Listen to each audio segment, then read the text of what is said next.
Now, just take the screw out. Okay, the washer came with it here.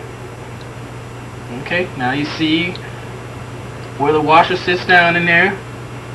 Okay, now let's see if we can find the proper washer that fits this particular stem. Okay, let's go through our assortments here.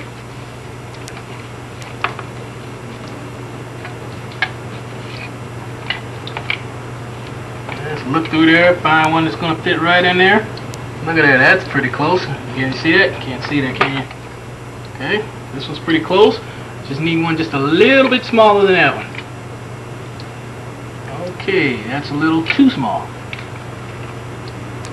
A little too small.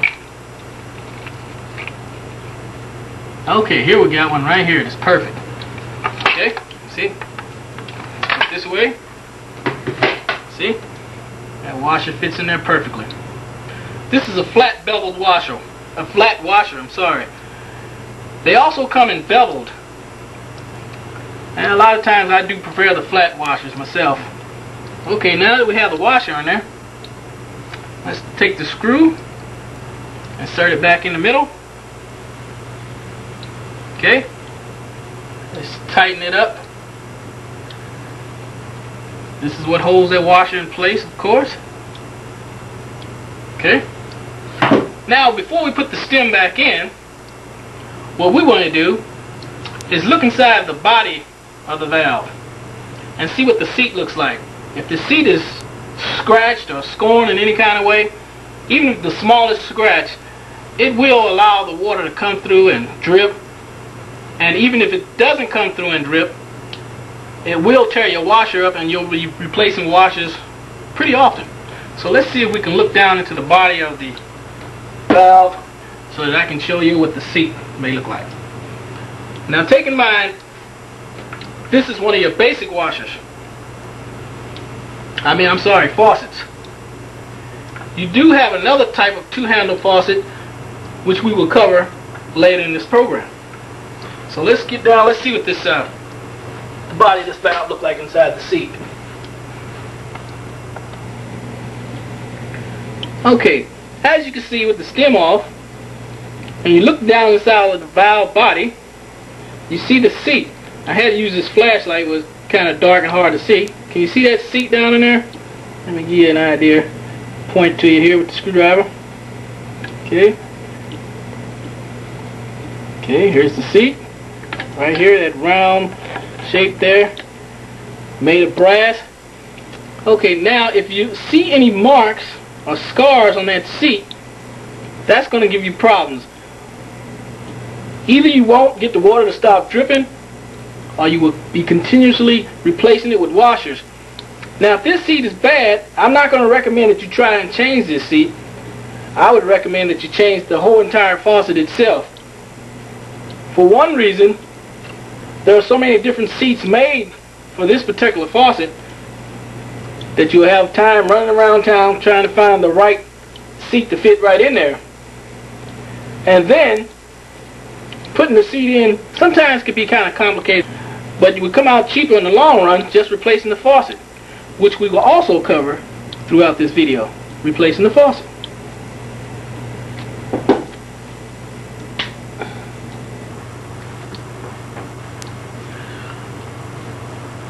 Okay, now that we've taken the valve apart to see what the problem was, and this faucet was a pretty good faucet anyway, what we're going to do is put it back together just the way we took it apart.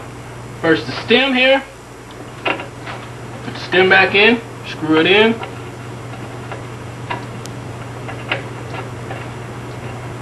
as soon as we can get a good start on it. Okay, now we've got it. Let's turn it down by hand, tight as we can get it with our hand. Let's grab a crescent wrench, adjustable wrench.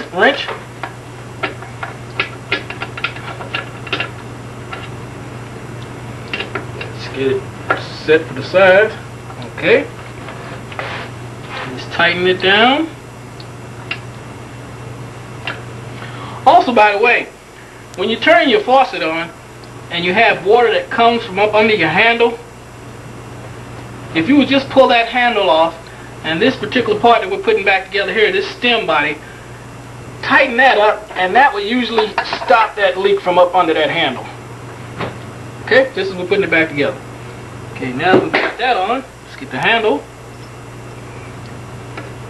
Put the handle back on. Screw in there. Tighten the handle back down.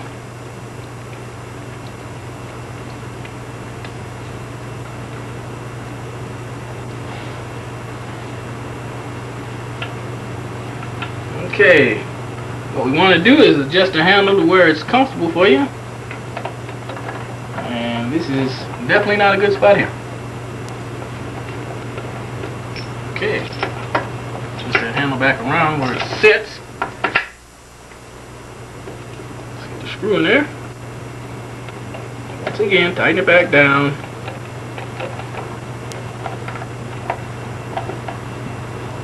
Now, okay. Now let's reach up under the sink.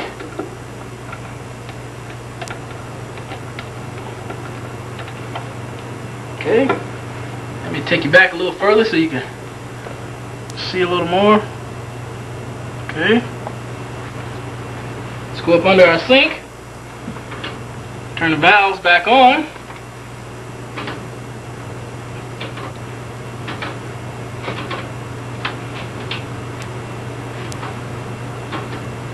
Okay. Now, see what we got.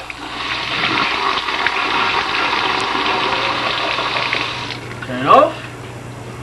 No leak. The water's not running. So let's say the faucet can't be repaired. What do we do next? That's right, we replace the faucet. And I'm going to show you an easy way on how to replace the faucet. Now, replacing the lab faucet is pretty simple. The way that I like to do it, I like to actually remove the entire face bowl from the wall. And in some cases that's pretty easy. Now if you have caulking back in here, what you want to do is take your utility knife, cut the caulking loose so that the face bowl will be loose enough to pull away from it.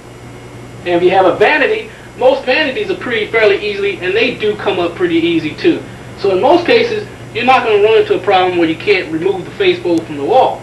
So the first thing we want to do is, we have the water on, we want to make sure that the water is off. First, let's